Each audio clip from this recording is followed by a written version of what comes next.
આજથી રાષ્ટ્રવ્યાપી સ્વસ્થ નારી સશક્ત પરિવાર અભિયાનનો પ્રારંભ થયો। ગાંધીનગરમાં મહાત્મા મંદિરમાં મુખ્યમંત્રીના અધ્યક્ષ સ્થાને કાર્યક્રમ। પ્રધાનમંત્રી નરેન્દ્ર મોદીના હસ્તે અભિયાનનો પ્રારંભ કરાવાયો।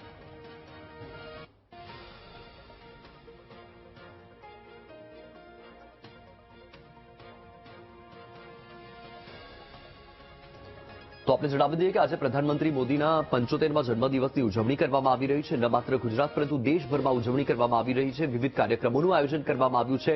વિવિધ અભિયાનની શરૂઆત થઈ રહી છે। ત્યારે આજથી રાષ્ટ્રવ્યાપી સ્વસ્થ નારી સશક્ત પરિવાર અભિયાનનો પણ પ્રારંભ થયો છે। ગાંધીનગરમાં મહાત્મા મંદિરમાં મુખ્યમંત્રીના અધ્યક્ષ સ્થાને આ કાર્યક્રમ યોજાયો। પ્રધાનમંત્રી નરેન્દ્ર મોદીના હસ્તે આ અભિયાનનો પ્રારંભ કરાવવામાં આવ્યો છે। પ્રધાનમંત્રી મોદી મધ્યપ્રદેશના ધારથી આ કાર્યક્રમમાં વર્ચ્યુઅલી જોડાવાના છે। તો આપણે જણાવી દઈએ કે પ્રધાનમંત્રી મોદી કે જો મધ્યપ્રદેશમાં છે અને મધ્યપ્રદેશના ધારથી તેઓ આ કાર્યક્રમમાં વર્ચ્યુઅલી જોડાશે। ગાંધીનગરના મહાત્મા મંદિરમાં આ કાર્યક્રમનું આયોજન કરવામાં આવ્યું છે। મુખ્યમંત્રીના અધ્યક્ષ સ્થાને આ કાર્યક્રમ યોજાવાનો છે।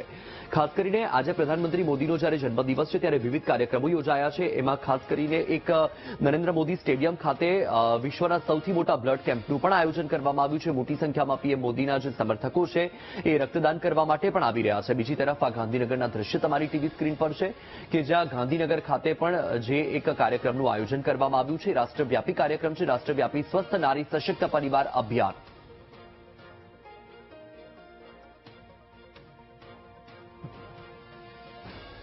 તો આ દ્રશ્ય તમે જુઓ તમારી ટીવી સ્ક્રીન પર કે જે મધ્યપ્રદેશથી છે, મધ્યપ્રદેશના ધારથી છે। અત્યારે પ્રધાનમંત્રી મોદી મધ્યપ્રદેશના ધારમાં છે જ્યાં કાર્યક્રમ ચાલી રહ્યો છે, જ્યાં પ્રધાનમંત્રી મોદીનું વિવિધ મોમેન્ટો અને શાલથી સ્વાગત પણ કરવામાં આવ્યું। મોટી સંખ્યામાં લોકો ત્યાં ઉપસ્થિત છે પ્રધાનમંત્રી મોદીને જન્મદિવસની શુભકામના આપવા માટે, શુભેચ્છા આપવા માટે।